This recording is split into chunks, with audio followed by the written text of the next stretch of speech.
네, 우리가 지난 시간에 개관을 하면서 행정 강제는 다시 강제 집행과 그리고 강제 징수, 즉시 강제 이렇게 나눠지고요. 두 개 차이점은 뭐라고? 의무를 먼저 부과하는 것이 의무를 부과하는 것이 바로 강제 집행입니다. 이제 강제 집행에는 네 가지가 있다고요. 그 중에 첫 번째, 하나하나씩 보는 겁니다. 제 1절 행정상, 자, 대집행이에요. 행정 대집행. 자, 우리는 행정 대집행법이라고 있습니다. 네. 행정 대집행법이라고 있고, 거기 조문이 그렇게 많지는 않아요. 7개인가 8개 정도 조문밖에 없는데, 그 안에 무궁무진한 이야기가 거기 담겨져 있죠. 자, 대집행은 대체적 자기 의무가 이행되지 않았을 때 행정청이 의무를 스스로 이행하고 상대방으로부터 비용을 징수하는 것이다. 예를 들면 폐기물을 법령에 위반되게 처리했어. 그래서 폐기물 처리하라고 명령을 내렸더니 처리를 안 하는 거예요. 그러면 행정청이 직접 폐기물을 처리를 해버립니다. 그래 놓고 거기에 들어간 비용을 징수한다. 이거죠.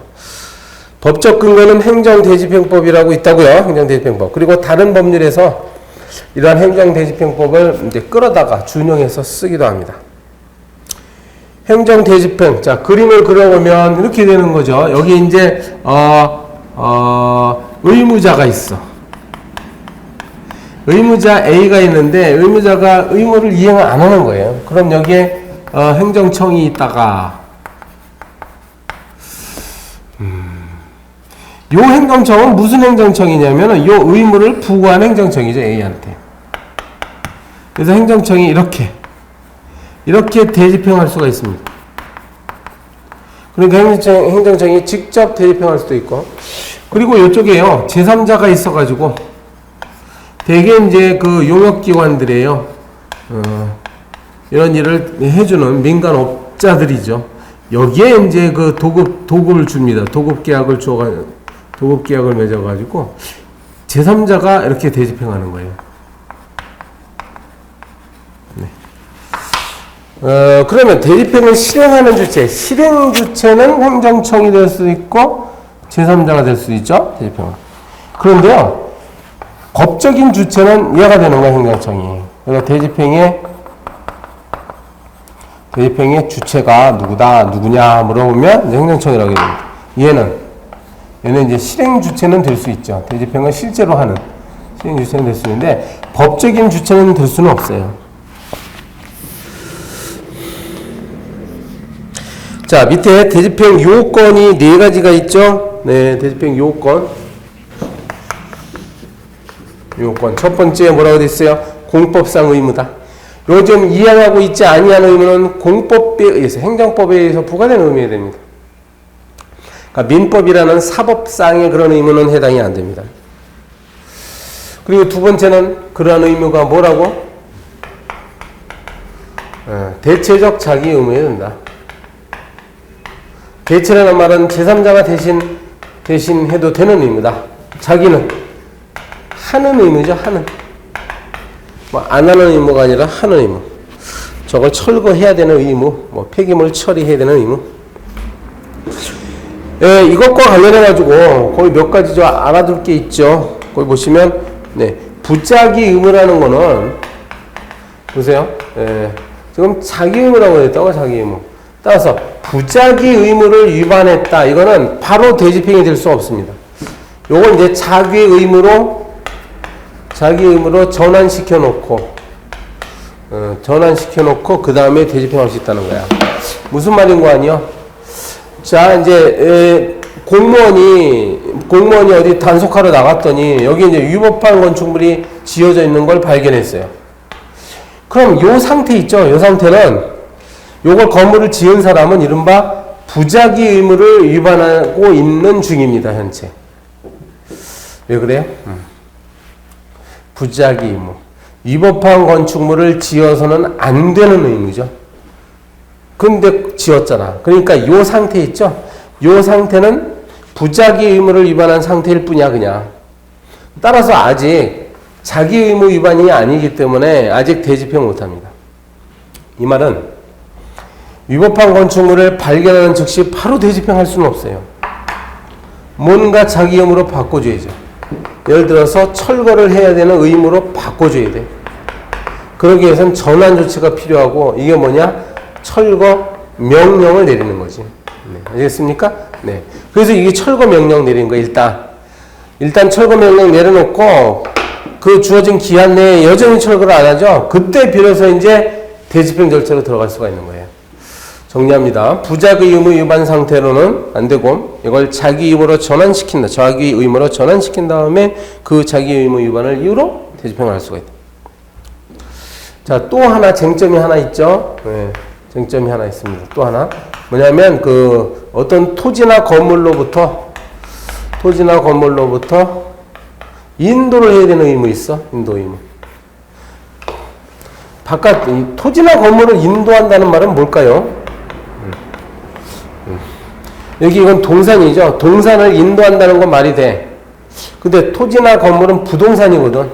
부동산을 어떻게 이렇게 들어서 인도할 수는 없지. 그래서 이 토지나 건물을 인도한다는 의미는 바로 거기서 나간다는 의미예요. 나간다. 퇴거한다. 그러니까 사람이 나간다는 거지. 네. 근데 이제 사람이 나간다는 거는 뭘까요? 무슨 의무일까? 이거는 본인이 직접 해야 되는 의무입니다. 누가 대신, 이 사람 대신 집에서 나가줄 수는 없어요. 본인이 직접 나가야죠. 따라서 이건 뭐냐면은, 이거는 비대체적 의무가 됩니다. 다른 사람이 대신 해줄 수 있는 의무가 아니에요. 그렇죠? 자기 의무는 맞아. 아무튼 비대체적 의무니까 이건 대집행의 대상이 될 수 없습니다. 아주 중요한 거예요. 대집행의 대상이 될 수 없어. 자, 세 번째 요건은 보충성. 최후수단. 다른 어떤 방법을 통해서 목적을 달성할 수 있다고 한다면 그 방법을 써야 됩니다. 대집행은 가장 강력한 침입적 행위이기 때문에 마지막 수단으로 써야 돼. 다른 수단, 이 대집행보다 좀 경미한 피해를 줄 수 있는 다른 수단으로 이행 확보가 가능하다고 한다면 대집행을 할 수가 없습니다. 자, 그 다음에 그러한 불이행을 방치하는 것이 심히 공익을 해야 할 것. 이렇게 되는 거죠. 뭐가? 방치하는 것이.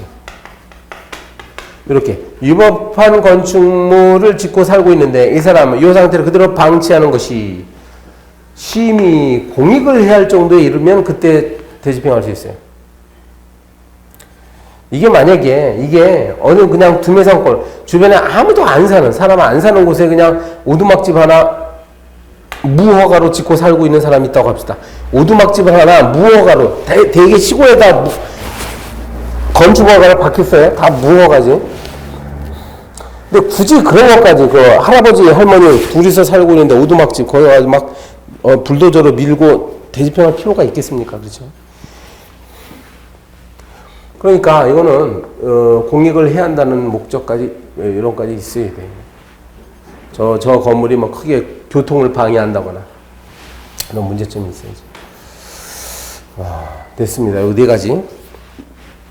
자, 그래서 이런 요건을 갖추게 되면 이제 절차를 밟게 되는데요. 절차. 첫 번째로 요건 이제 절차 시간적 순서로 보면 이렇게 계고서를 보내는 거예요. 계고서라는 문서를 보냅니다. 문서 자체를 보내요. 그래서 몇 월 며칠까지 빨리 철거하시오. 최후 통첩이죠. 그래도 안 해? 그러면 대집행 영장이라는 걸 통지합니다. 대집행 영장. 이건 실제로 몇 월 며칠, 뭐 10월 9일 오후 14시에 우리가 나간다. 그러니까 아무개가 나간다. 공무원 담당자 이름하고 그리고 지금 비용을 한 2천만 원은 들 것 같다. 우리가 철거 비용으로서 한 2천만 원 들 것 같다. 미리 알고 계시오. 네, 이렇게 하는 겁니다. 이제 그 이 날짜가 오죠. 이제 이 날짜가 오도록 뭐 자진 철거 안 했어? 그럼 이제 대집행을 실행한다고 하는 거예요. 실행하면 실제로 이제 2천만 원이 뭐 더 들 수도 있고 안 들 수도 있죠. 그러니까 이제 비용 납부 명령을 내리는 겁니다. 실제로 든 비용, 언제까지 내시오. 이렇게 하는 겁니다. 여기도 뭐 많은 내용이 있어요, 사실은. 이건 이제 우리가, 제가 입문 시간이기 때문에 일일이 다 할 수가 없네요. 여기 많은 그 판례들이 있기 때문에 앞으로 공부 잘 하셔야 됩니다. 예를 들어서 뭐 계고서하고 앞에 그 철거, 여러분 여기서부터가 대집행 절차고요. 그 전에 뭐 한다고 아까 배웠죠? 철거 명령 있잖아. 그래서 이 판례를 보면 이 철거 명령과 계고서는 원래 별도의 독립된 행위인데 같은 문서에다 한 장의 문서에다가 두 가지를 같이 넣어도 되느냐 뭐 이런 게 있어. 그리고 또 법률상으로는 계고를 이렇게 한 번만 해도 돼요. 그죠? 1차 계고한 다음에 영장 통장하면 통장이 된다. 영장 통장하면 되는데 공무원들이 우리나라 공무원들이 착해서 기회를 계속 주네요. 그래서 2차, 3차 계속 줍니다. 나중에 이 상대방이 이걸 이제 행정심판을 제기하고자 할 때 무엇을 상대로 해야 되느냐? 이거냐, 이 문제가 되는 거죠. 우리 판례는 이걸 상대로 해야 된댔어요. 1차. 아시죠? 1차. 그 다음에 또 읽어보면 이런 나와. 이 원래는 계고서에다가 이 계고서를 보낼 때요. 이 계고서 한 장에 그 내용을 정확히 알 수 있어야 됩니다. 도대체 대집행하고자 하는 내용이 무엇인지 계고서를 열어보면 다 정확히 알 수 있도록 해야 됩니다. 근데 실무적으로는 그 주변에 어떤 다른 문서를 같이 보낼 수도 있어. 다른 문서, 계고서 보내는 그 전후에 송달된 다른 문서 등을 종합적으로 고려해서 상대방이 그 대집행의 내용을 범위를 알 수 있으면 족하다. 뭐 이런 내용도 있습니다. 절차 아시겠죠? 4단계로 이루어졌다는 거를 아시고, 그리고 이제 끝에 뭐 구제 절차 또 나옵니다. 이런 것들이 법을 위반했으면 어떤 법을 위반했을까요? 예를 들면 계고서를 보낼 때 이제 불명확하게 했다거나 아니면 그 기간을 너무 짧게 줬다거나 뭐 이런 경우에는 이제 다툴 수가 있어요. 다툴 수 있습니다. 이게 지금 이거 있죠? 여기 전부 처분이에요. 이거는 처분 아니죠. 근데 이제 처분입니다. 처분이니까 상대방은 행정심판이나 행정소송을 통해서 다툴 수 있어요. 지난주에 우리가 행정행위 하자의 승계를 배웠는데요. 기억나십니까? 승계. 요 사례를 가지고 승계했었죠. 복습하면, 그러니까 선행행위와 후행행위 사이의 문제가 승계인데, 이 안에서는 승계가 인정이 됐고요. 그 다음에 얘네들이는 인정되지 않았죠? 승계가. 자, 대집행 절차였습니다. 요 정도 하고, 그 다음에 이제 행정상 강제징수 할 거예요.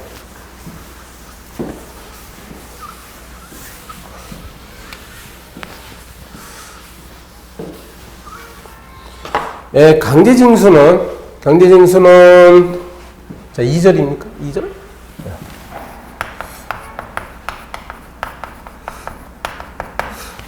강제징수는 금전 납부 의무. 돈을 내라고 하는데 안 내는 거야. 그럴 때 강제징수 들어갑니다. 돈이. 요 이제 절차도 또 이렇게 보면, 자, 독촉장 보내요. 일단 그 전에 이제 세금 같은 경우는 과세 처분을 여기서 하죠. 과세 처분. 그러니까 세금을 내시오라고. 과세 처분하는 순간 상대방은 납세 의무가 발생하죠. 납세 의무. 그럼 납세 의무 발생했으면 납세를 해야지. 세금 내야지. 근데 안 내니까 독촉 절차 들어가요. 여기서부터가 독촉 절차. 여기서부터가 뭐냐면 이 강제징수 절차입니다.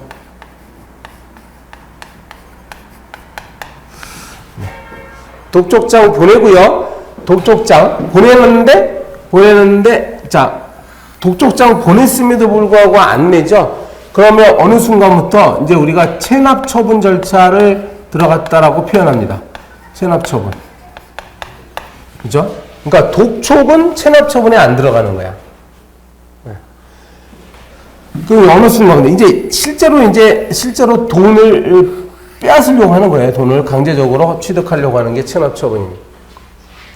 그럼 체납 처분 첫 번째 단계가 바로 뭐라고 되어 있어요? 압류하는 거죠. 압류. 이게 동산이라고 한다면은 거기 찾아가서 우리 드라마 같은 데 보면 막 딱지 붙이고 그러죠. 처분을 못 하도록 압류 딱지를 막 붙이고. 부동산이라고 한다면 법원에다가 이제 가압류, 가처분 신청해 가지고 등기부에다가 막 기재를 합니다. 이제 가압류된 부동산 그럼 처분도 못 해요. 아무튼 그 압류의 목적은 뭐라고? 상대방으로 하여금 처분을 금지시키는 그런 효과가 있습니다. 그러니까 소유권자를 할지라도 이걸 함부로 소유권 이전 행위를 할 수가 없어요. 압류한 다음에 그래도 여전히 세금을 안 내? 그러면은 이제 드디어 매각 절차에 들어갑니다. 그러니까 팔아버린다는 거야. 이 압류한 물건을 팔아버려요. 매각. 공매죠, 공매라고 합니다. 그럼 공매를 하는 순간 뭐가 생기죠? 공매를 해버리면 이제 돈이 생기는 거라. 이게 돈다발이 생겨요. 이 물건이 돈으로 바뀌었죠. 공매할 때 이제 그 최고 가격을 써낸 사람이 이제 이 물건을 낙찰받고 돈을 냅니다. 그럼 이제 돈으로 바뀐 거예요. 정산합니다. 정산.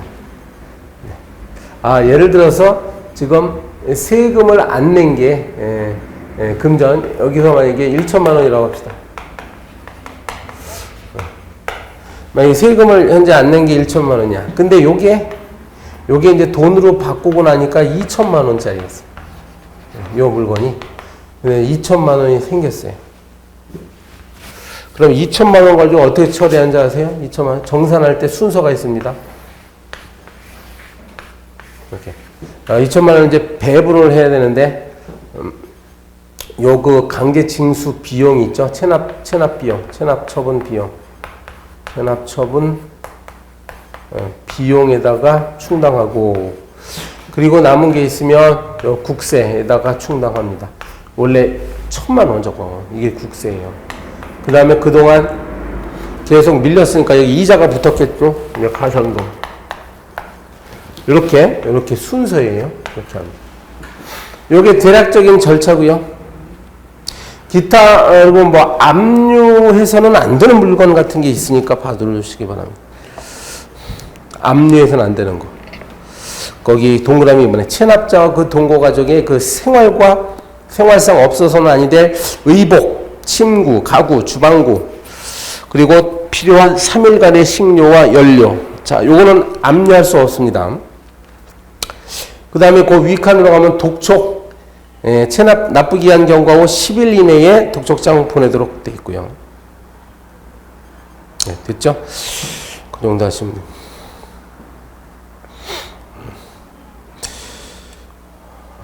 요 세금 부과하는 거와 관련해 가지고 이제 불복하는 절차가 있긴 있습니다. 내가 세금 낼 사유가 없는데 내가 나한테 세금을 부과했어. 그러면 이른바 국세기본법에 따라서 행정심판 청구할 수 있거든요. 그거 이제 표의 맨 아래 칸에 있는 내용입니다. 국세기본법에 따라서 이의신청, 심사청구, 심판청구라는 제도가 있어요. 여기서 이제 그 심사청구와 심판청구 두 가지가 행정심판인데 두 개 중에 하나는 꼭 거쳐야 됩니다. 심사청구와 심판청구. 심사청구는 국세청장한테 하는 거고, 심판청구는 조세심판원이라고 있어요. 조세심판원에다가 합니다. 그러니까 두 개 중에 하나 거친 다음에 바로 뭐 들어가느냐? 행정소송으로 갈 수가 있습니다. 자, 3번 이행강제금. 네. 이거는 대표적인 특징이 바로 반복적으로 부과한다는 점이에요. 그래서 어려운 말로 하면 일사부재리 원칙이 적용되지 않습니다. 다른 어떤 제도들은 하나의 행위가 있으면 한 번 부과하는 거예요. 과태료나 벌금은요, 한 번 부과하는 거예요. 여러 번 부과하면 안 돼요. 근데 이제 이행강제금은 반복적으로 부과함으로써 심리적인 압박을 가한다. 뭐 그런 내용이죠. 인강제금. 옛날에는 이제 집행벌이라고 불렀고. 예를 들면 건축법 있는데요. 거기에 건축법 소개가 되고 있죠. 건축법. 여기도 문서로서 계고하도록 되어 있습니다. 문서로서 계고합니다. 그리고요, 중간에 이행강제금을 납부를 하면 이제 더 이상 부과하면 안 되죠. 부과는 즉시 중지되는데, 이미 부과했던 거는 징수합니다. 여러분, 1회 부과했어. 네, 2회 부과하려고 하니까 이때, 그죠? 2회 부과했습니다. 2회 부과했는데, 요 1회를 요 시점에서 만약에 납부했다고 합시다, 납부. 그럼 이제 더 이상은 부과가 안 되는데, 요거 1회만 납부했지, 2회는 아직 납부 안 했죠? 요거까지 다 징수해야 된다는 얘기야. 한번 부과한 거는 징수해야 됩니다.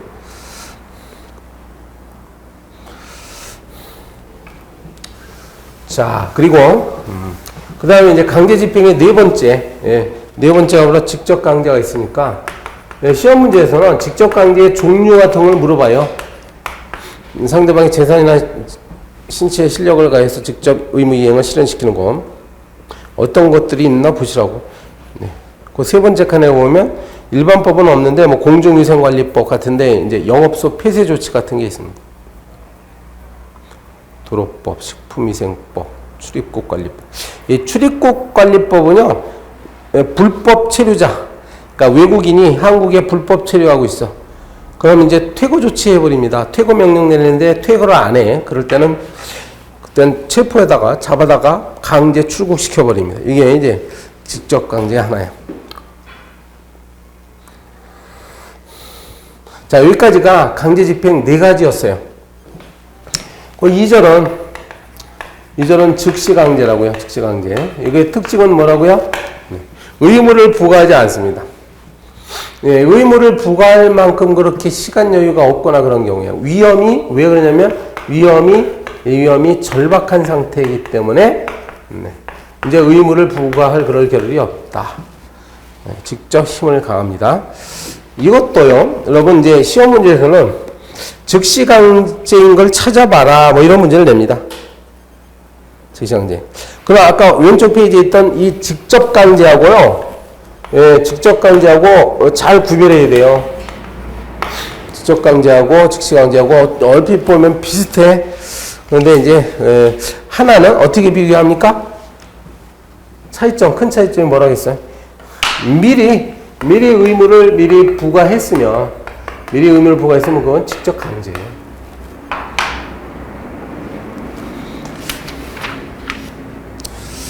네. 이 174페이지에 가면 페이지 174페이지에 즉시 강제에 대해서도 이제 피해를 본 사람들이 권리구제를 할 수 있다는 얘기가 나오고요. 적법한 경우와 위법한 경우. 적법한 경우는 손실보상으로 가고 위법한 경우는 손해배상으로 간다. 이렇게 알아두세요. 우리가 지금 입문 과정에서는 아직 손해배상과 손실보상은 안 배웠습니다. 아직. 네. 오늘 이렇게만 체크해 놓고요. 나중에 자세히 보겠습니다. 적법한 경우는 손실보상제도라는 게 있고 위법한 경우는 손해배상제도가 있어요. 여러분 거기 세 번째 칸에 보면 인신보호제도라고 있죠. 이게 몇 년인가요? 인신보호 2007년에 새로 생긴 인신보호법이라고 있는데 여기에 가끔 보면 가족들이 막 가장을 정신병자로 몰아가지고 정신병원에 감금하고 하는 사건들이 가끔 뉴스에 나오죠. 그럼 그러한 경우 대비해가지고 만들었습니다. 이때는 이제 법원에다 청구해가지고 법원에서 심판합니다. 그래서 이제 나올 수 있는 제도가 바로 인신보호제도예요. 그렇게만 하시면 되고 3장 합니다.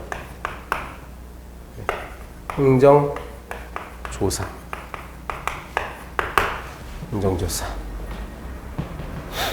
사실 요건 실효성 확보 수단이라고 할 수는 없어요. 근데 이제 되게 여기서 다 소개를 해버립니다. 행정조사. 자, 어떤 행정작용을 하려고 합니다. 대표적인 게 행정처분이죠. 행정처분을 하기 전에 요 시점에서 행정조사를 하는 거예요. 그 목적은 바로 정보를 취득하기 위해서. 요 행정작용을 하기 위해서 정보가 필요한데, 그러려면 조사를 해야죠. 조사.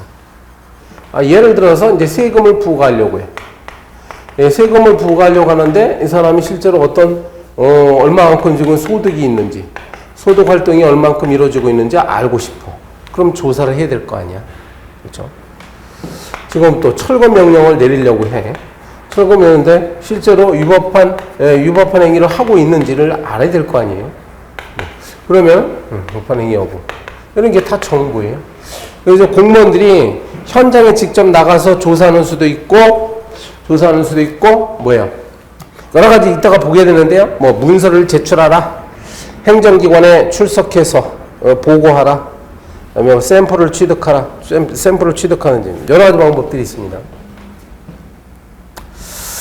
자, 2번 보면 2번에 행정조사에 한계 나오니까 한계. 절차법상 한계, 실제법상 한계 이렇게 나눠져 있죠. 이 행정조사도 역시 행정작용이 하나니까 우리 행정법의 일반 원칙을 지켜야 되고 법령을 위반하면 안 됩니다. 그리고요. 자, 행정조사 기본법이 있으니까 우리는 요 기본법의 내용을 공부해야 돼요. 예, 시험 문제 요걸 물어봅니다. 행정조사 기본법이라는 일반법이 있습니다. 네, 그걸 공부하면 되는 거예요. 거기 이제 어떤 내용들이 있냐면, 뭐 영장주의와 관련해서는 규정은 없어요. 동그라미 1번에 뭐 영장주의 나오는데 이거는 이제 학설상 대립하는 문제고요. 대개 경우 뭐 영장을 꼭 제시되는 건 아니지. 영장이라는 거는 형사법 절차에 적용되는 거니까 행정조사 절차에 꼭 필요하다고 보기는 좀 어렵습니다.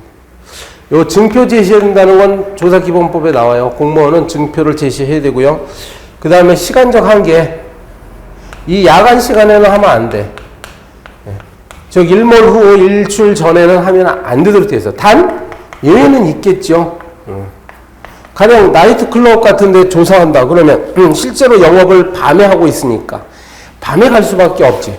영업시간이 밤인 야간 시간대인 경우는 거기 갈 수밖에 없습니다. 그리고 이 상대방이 동의를 하는 경우는 또 가능합니다.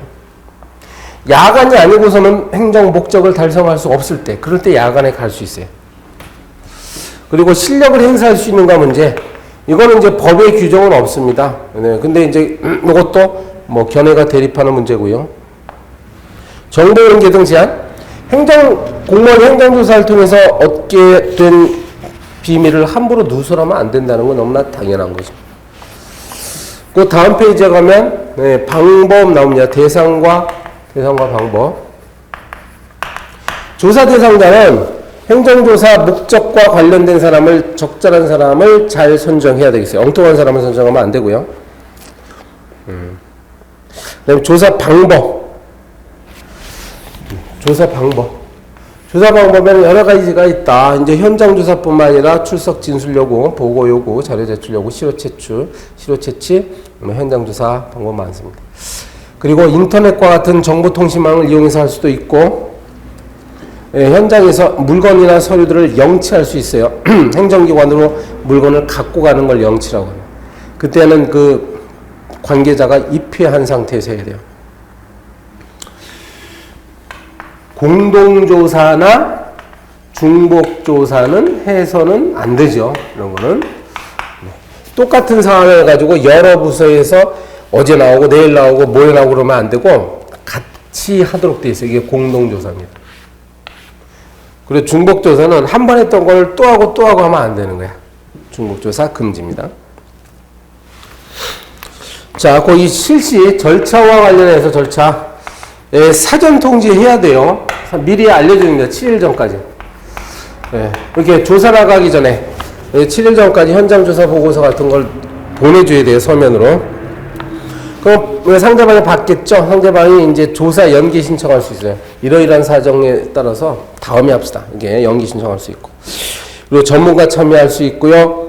그 다음에 그 상황을 녹화할 수도 있습니다.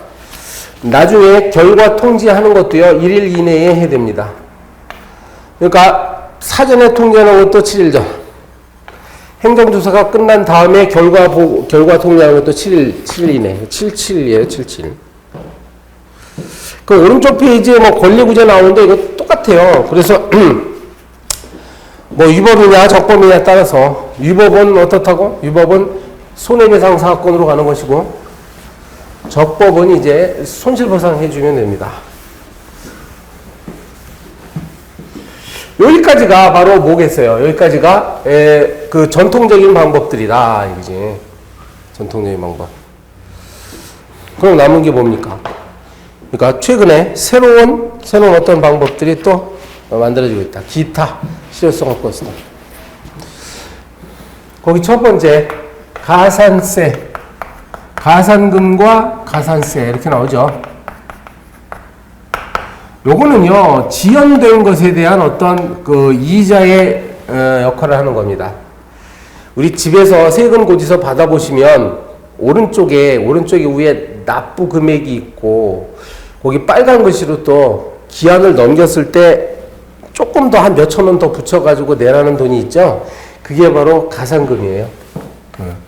납부를 지연한 데 따른 그 이자, 이게 가산금이고, 가산세 같은 거는 뭐 성실 신고 의무를 위반했다던가 하는 경우에, 성실 신고 의무, 성실 납세 의무, 이런 것들 위반했을 때 나중에 만약에요, 국세청 직원들이 이제 조사 나옵니다. 가끔 보면 무슨 연예인들이 소득 신고를 누락해가지고 나중에 걸리지. 네. 그럼 왕창 두들겨 맞죠, 세금을. 그런 걸 가산세라고 하는 거예요. 가산세와 가산금 차이점 아시겠죠? 그 다음에 2번 과징금. 가끔 보면 뭐 무슨 통신회사가 공정거래위원회로부터 과징금 50억 원을 두들겨 맞았다 이런 보도를 들었을 겁니다. 그죠? 뭘 잘못했어. 그래가지고 거액의 과징금을 두들겨 맞는데 이 통신회사가 법을 위반한 거예요. 위법한 행위를 통해 가지고 이건 뭐야 그러면 부당한 이득을 취한 거지요. 그렇죠? 그럼 부당한 이득을 환수한다는 의미가 있어. 과징금은. 그럼 대개 위법한 행위를 하면 영업을 정지시키거나 영업을 취소시킬 수 있거든요. 네. 이제 관련 법에 보면 이렇게 영업 정지 규정이 있고 취소 규정이 있습니다. 그리고 그 뒷부분에 가면 이렇게 과징금 규정도 있어. 네. 이런 형태의 과징금은 이것을 가름해서 하는 거야, 가름해서. 그러니까 영업 정지나 취소를 하게 되면 오히려 국민들이 불편해집니다. 통신회사가 문을 닫으면 거기에 가입되어 있던 통신 가입자들 국민들이 굉장한 불편을 느끼잖아. 그렇기 때문에 일단 영업은 시키는 거예요. 영업하도록 하고 그리고 과징금을 부과해가지고 부당한 이득만 취하는 거지. 국가가. 아시겠습니까? 이게 과징금이에요. 이른바 변형적 과징금이라고 써있잖아요. 왼쪽 페이지 맨 아래에. 변형적 과징금. 본래적 과징금은 부당이득을 그냥 환수하는 데만 그쳤는데 요즘은 뭐라고? 변형적 과징금이 많습니다. 국민생활과 밀접한 관련이 있는 사업체에 대한 영업정지에 가름해가지고 하는 게 뭐야? 변형적 과징금. 이렇게 알아주세요. 만약에 과징금을 부과받는데 이 통신회사가 억울하다. 그럼 어디로 가면 됩니까? 억울하다. 이건 이제 행정소송 제기하면 됩니다. 행정소송. 맨 마지막 간 권리구제 나오죠? 그리고, 관허사업 제한이라고 있어. 관청이 허가한 사업을 제한한다. 정지 또는 이제 취소시키는 겁니다. 이게 뭔가니 어떤 A라는 사람이 있어서 A가 있는데 얘가 지금 법을 위반하고 있어요. 법을 위반하고 있어. 우리가 배운 바에 따르면 법을 위반했으면 이 자체 얘한테 뭐 과태료를 부과하거나 과징금을 부과하거나 막 이러면 되죠. 근데 이렇게 해야 된다 이거야. 이 사람이 뭔가 어떤 영업을 하고 있어. 그러니까 영업을 하고 있는 사장이라고 합시다. 그러면 이 행정기관이요, 행정청이 이 영업을 정지시키는 거예요. 영업 정지하면 이제 이 돈을 벌 수 있는 길이 막혀버리잖아. 그럼 큰일 나죠. 그래서 어쩔 수 없이 법 위반 행위를 이제 스스로 시정하도록 유도하는 겁니다. 이게 바로 관허사업 제한이에요. 실제로 이런 제도가 어디에 있는 거 하뇨? 건축법에도 있고, 거기 위법 건축물을 이용하고 있죠. 막 위법한 건축물을 이용하고 있으면 그 사업 자체를 정지시켜버립니다. 그리고 조세 체납제, 세금을 안 내고 있어? 세금을 안 내고 있으면은 그 사람이 하고 있는 영업을 정지시켜버려. 그 허가권을 박탈해버립니다. 공급 거부. 이거 굉장히 치사한 방법인데, 가스나 수도, 전기, 이런 걸 끊어버리는 거야. 예를 들어서 지금 내가 지금 강의하고 있는 것이 건물이잖아요. 예, 건물이야. 지금 만약 이 건물 안에서, 이 건물 안에서 만약 어떤 위법한 행위가 벌어지고 있어. 그럼 이 위법한 행위 자체를 단속하는 방법도 있겠지만, 아예 사람이 들어와서 이런 위법한 행위 하지 못하도록 전기를 끊어버리면 어떨까? 단전해버리면. 여기가 깜깜하니까 전기가 나가면은 뭐 여기서 일을 못 하잖아요. 그러니까 영업을 아예 그냥 못 하도록 만들어버리는 거예요. 수돗물을 끊어버려? 얼마나 불편하겠어. 여기서 아무것도 못 하죠. 이 건물 내에서. 이 방법입니다. 이게 과거에요. 2000 몇 년도까지 이게 건축법이 있었어요. 건축법에 존재하고 있었는데 이거는 없어졌습니다. 이제 건축법상에 있는 공급거부 제도는 삭제됐어요. 삭제되는데 여러분 여기서 이제 문제를 낼 수 있죠. 이 공급거부와 관련이 되는 우리 일반 원칙은 뭐냐? 우리가 배웠던 행정법의 일반 원칙이 무엇이 문제가 되겠느냐? 이렇게 물어보면 부당결부 금지 원칙. 이것과 문제가 되겠다. 이렇게 대답하면 됩니다. 부당결부라는 것은 부당결부는 뭐예요? 예, 어떤 행정작용이 있고 여기에 대한 반대급부에 어떤 국민이 해야 되는 반대급부 있죠. 이게 서로 관련성이 있어야 되는 거야. 두 가지가. 관련성이 있었는데 전혀 관련이 없는 걸 서로 결부시키면 안 됩니다. 지금 여기서 위법한 행위를 했으면 이 위법한 행위 자체에 대해서 뭔가 제재를 가해야지 왜 전기를 끊고 수도를 끊느냐 이거야. 그죠? 이거는 뭔가 관련이 없는 거 아니야 해가지고 이거 잘못된 제도다라는 비판이 많았습니다. 그래서 건축법에서 이런 내용을 삭제시켜 버렸어요. 다음 페이지에 가면 명단 공표하는 게 있죠. 명단 공표. 어떤 법을 위반한 사람이 있으면 그 위반한 사람의 이름하고 이름, 주소, 그리고 어떤 행위를 위반했는지 이걸 정부가 다른 국민들에게 널리 알립니다. 명단을 공표하면. 그래서 뭘 자극하는 거예요? 명예심과 수치심을 자극합니다. 예. 너무 사람이 이제 창피한 건 싫잖아. 그러니까 창피를 당하지 않기 위해서는 법을 위반하지 않도록 이렇게 유도하는 거예요. 명단 공표 제도가 있습니다. 종종 나와요. 있다고 제도가 있죠, 몇 개가. 그래서 고액 체납자들 정기적으로 막 공표합니다. 국세청에서. 그리고 식품위생법상 단속이 된 그 음식점들 명단 막 공표해버립니다. 홈페이지에다가. 이런 제도들이. 그 네 번째 칸에 보면 근거라고 돼 있는데 당연히 근거가 필요하다고 해야 돼요. 그렇죠? 명단 공표하면 그 사람의 인격권을 침해하는 것으로서 이거는 헌법이 보장하고 있는 기본권 침해하는 거니까 반드시 법적 근거가 필요합니다. 그래서 고액 체납자 명단은 무슨 법에 의하냐 이런 거 언젠가 물어본 적이 있어요. 그건 국세징수법이 아니라 국세기본법이었습니다. 국세징수법은 체납 절차를 규정하고 있는 법이야. 이제 거기 보면 동그라미 이번에 일반법은 없다까지 알고 있어야 돼요.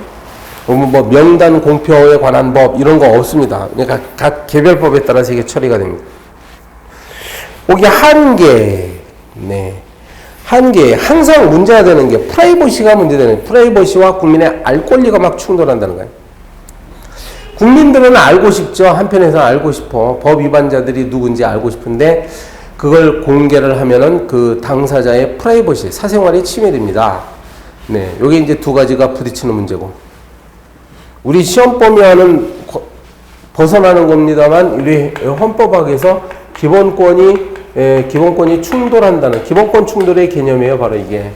한쪽에는 이제 프라이버시가 있고, 한쪽에는 국민의 알 권리가 있지. 이 두 개가 서로 충돌하는 거예요. 그럼 어떤 것이 더 크냐 이거지요. 거기 뭐 판례 하나 나오죠. 청소년 성매수자 사건. 청소년을 대상으로 한 성매수 행위. 얘네들은 일단 교도소 보냅니다. 그죠? 그러니까 처벌하는 거야, 일단. 그리고 나중에 교도소에서 나오면 또 명단을 또 공표해버려. 요 범죄자 입장에서는 너무 억울하다 이거야. 이거 이중처벌 아니냐. 완전히 사회적 매장을 시킨다. 다른 범죄자들은 명단 공표하는데 왜 우리들만 명단 공표하냐? 요즘은 이 성범죄자들은 아주 가혹하게 처벌합니다. 몇 년 전에는요, 이거, 친고죄나 반의사불벌죄로 있었던 거 전부 다 없애버렸어요, 지금. 그래서 피해자의 고소가 없다 하더라도 다 처벌합니다, 성범죄자들은. 아무튼, 이게 합헌 결정 났었죠, 이 사건. 신상공개제도는 헌법에 위반되지 않아. 그 마지막 칸에 보면 구제. 명단 공표를 만약에 위법하게 했어. 그러니까 사실관계를 제대로 살펴보지도 않고 함부로 명단을 공표해서 이 사람의 프라이버시를 심하게 침해했으면 이 피해자는 이제 국가를 상대로 손해배상 청구하면 됩니다. 그렇죠. 그 다음에 동그라미 3번처럼 이제 정정공고 청구 같은 제도가 있을 수 있어요. 우리 민법에 있는데요. 민법에 이게 이제 명예회복에 적당한 처분을 청구할 수가 있게 됩니다. 정정공고 신문에다가 정정공고 해달라.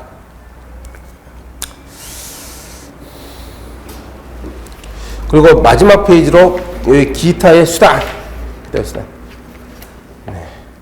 이것뿐만이 아니에요. 그래서 여러 가지 그 수단들을 통해서 국민을 하여금 의무를 이행하도록 국가는 다각적으로 노력을 하고 있다는 걸 우리가 알 수가 있습니다.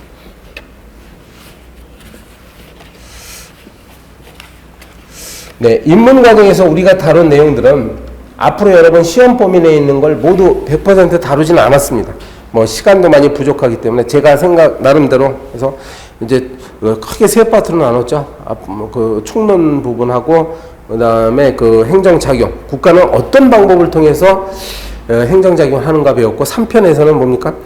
말을 안 듣는 국민들에게 어떤 수단을 통해서 이걸 집행시키느냐, 실행하느냐에 대해서 배웠어요.